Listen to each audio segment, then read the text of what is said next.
What are you filming with? Is that a Nintendo DS? What is that?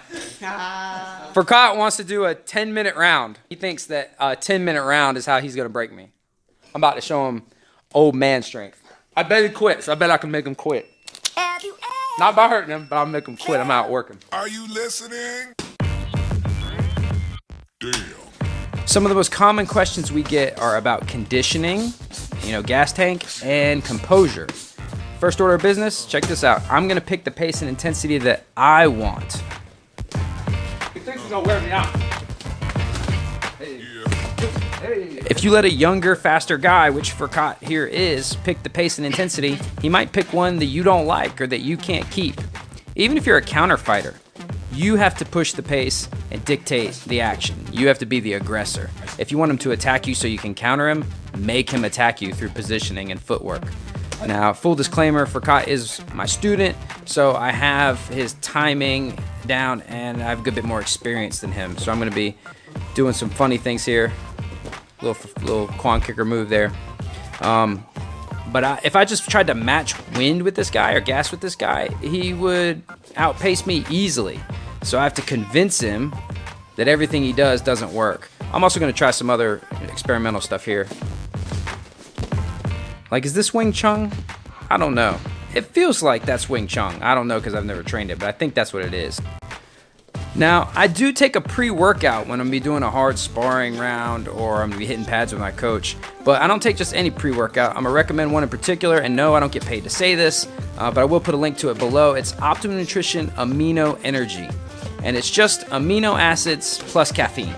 No weird stuff, not a ton of chemicals.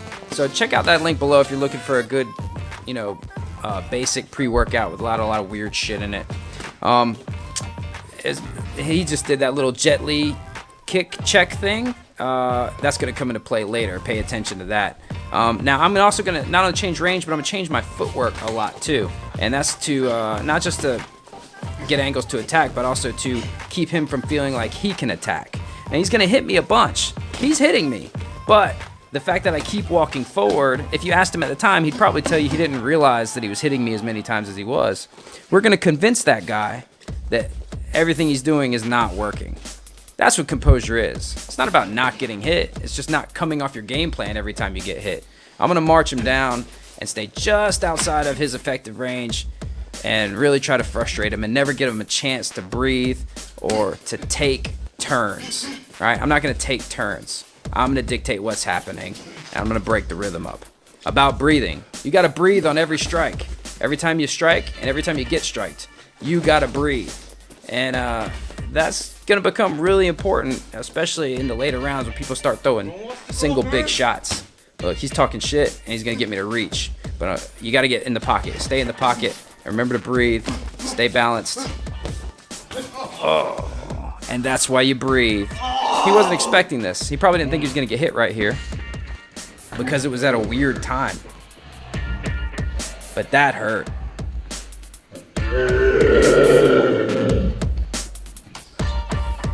Now he's going to start to turn it up a little bit because he's aggravated about that body shot. You're going to see him go for a couple of body shots. He's exhausted. People get kind of dangerous when they're tired. I'm going to try to make that axie teepee kicky thing to the face work. I'm going to get it to work one time later. You'll see. Now I'm starting to let the kicks go because I can see in his eyes he wants to punch me really hard. And his boxing is actually... See? His boxing's pretty sharp. He's got that sharp jab. He really wants that body shot because I hit him in the body. Now, yeah, so I got him in the agates. My bad. But we don't really stop unless you're really hurt, unless it's a real debilitating injury. Our culture here is that you just kind of fight through that stuff. I don't believe in dropping to the ground and milking every nut shot unless you're in a competition, it's within the rules and you need that rest or whatever. But if you're training and a lot of our stuff, we kind of mix. Check out this good camera work from this guy. If you're mixing, your combat sport and your self-defense training, you just got to kind of get used to that. Now watch this. Did you see it? Watch how he blocks this kick. Oh, God. That hurt. You're good. That's clean. And that was intentional. That's something we actually worked on. That's not, he didn't just get lucky. He's got my timing. And that's another one of those sort of different kind of moves that we use here. And, you know, you see a lot of fancy kicks. That lunging side kick never works. Don't ever do a lunging side kick. It's stupid. It doesn't work. You're not Shawn Michaels. You can't throw a super kick in real life.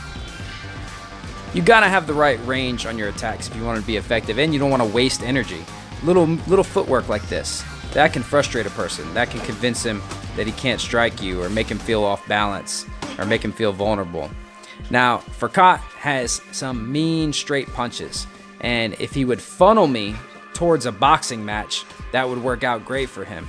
You want to make them do the thing that you're good at. And I know that sounds obvious, like if you're a grappler, get them to the ground. If you're a striker, punch their face. But, you know, I'm getting tired too.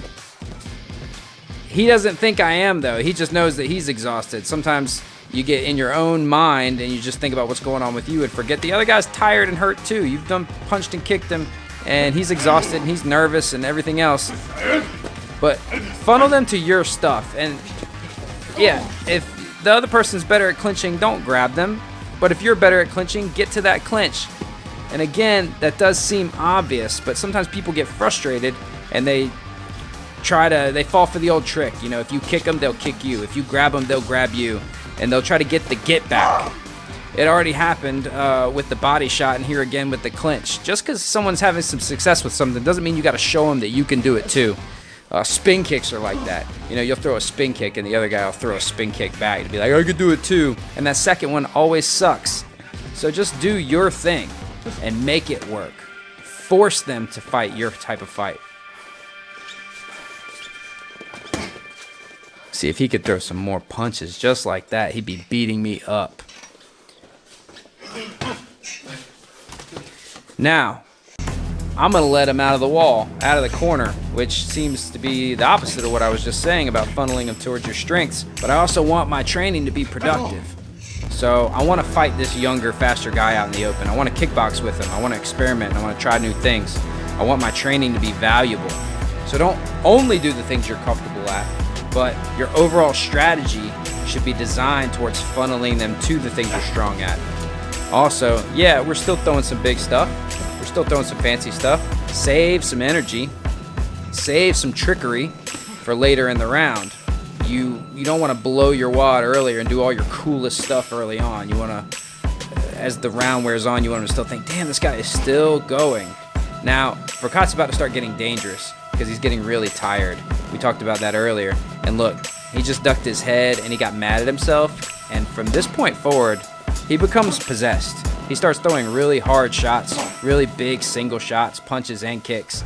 And as a coach, I got to figure out how to settle this guy down without hurting him, because he's my student, he's my client, he's my customer, he's also my friend, he's also my training partner. He's a lot of things to me.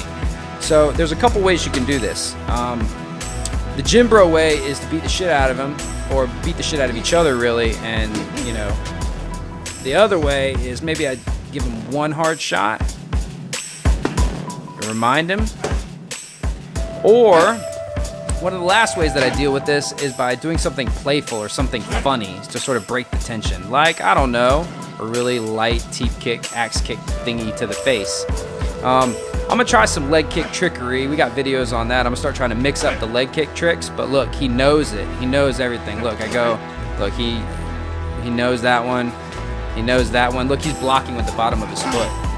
And then still throwing bombs. So I gotta figure this thing out. So look, I'm gonna remind him that all that's gonna do, buddy, is wear you out. So don't throw flurries in frustration. Pick your shots, be measured, be calm, you know, mind the clock. If you are experienced, if you're new, do not look at the clock. That's just my general advice. I think as you go on, you know, managing your gas tank, you get a little better at it. You can think about the clock or look at the clock. But early on, I just want you to assume that you've still got to go forever. Just work, work, work. Yeah, I'm tired. He's tired. He's trying to throw these big 1 and 2 shots. He knew I was about to try to grab him because he knows I'm about to start doing stuff. I'm about to start bullying him. If things aren't going your way, do your best stuff. Now my best stuff is when I grab him and when I can corner him, when I can grab him. And now he's really starting to throw hard shots and move away because he knows that the first chance I get, I'm going to grab him because I'm tired. Look at this camera work from this guy. This is amazing camera work. Look, he's riding the zoom. And look. Oh, he knows what happens. Oh. Now, I felt mad because I knew I hit him hard. So I'm going to let him get back there. But now he's exhausted again. So I'm trying to do the best thing for me, which is to wear him out and get a hold of him. And he's exhausted. You see we're slugging. He's throwing big single shots. And I'm waiting for my one big single shot. You shouldn't do that, but, you know, we've been going for 10 minutes straight. That's what happens. Look, we couldn't even touch gloves. We missed the glove touch. So, old guys, I'm never gonna be as fast as Furqat. And once he does a little more conditioning, I won't be able to last as long as him in like the real world. But if you're older and you want to hang, you have to pick the pace. What these young guys want to do, these little Thundercats that know a bunch of combos and shit, they want to like hit you a bunch and then breathe, right? Build you a tight guard, you know, develop your composure, and you pick the pace.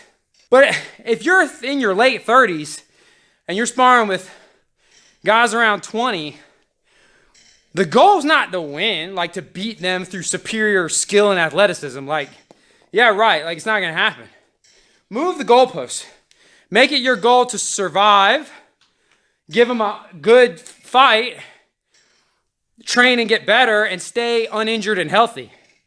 But old guys, you've got to pick the pace. If you let him pick the pace, he's going to pick a pace that you can't keep. Let him go up and down, adapting to your pace. You pick the pace and force him to play your game because you're not going to be able to keep up with his. I like better than like 2 minutes. You like that better? Yeah. So you work hard. That's weird.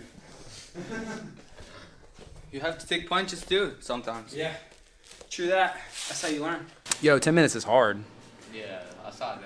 Yeah, I mean, I can go a little bit. I got an okay tank now. When I was younger, I didn't do any kind of like actual conditioning. You know, the stuff we do in here with the kettlebells and the ladder and boxing and all that. I just did my martial art.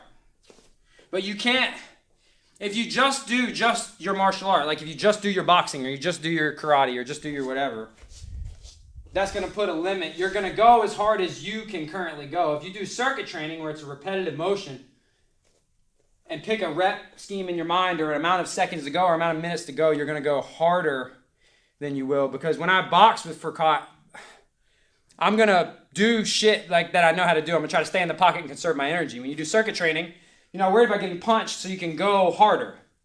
So do your strength and conditioning on top of your martial arts practice. It's invaluable. Those who say that your strength and athleticism don't matter, they ain't ever fought nobody. Or they never fought anybody good. Because strength and athleticism matter a lot.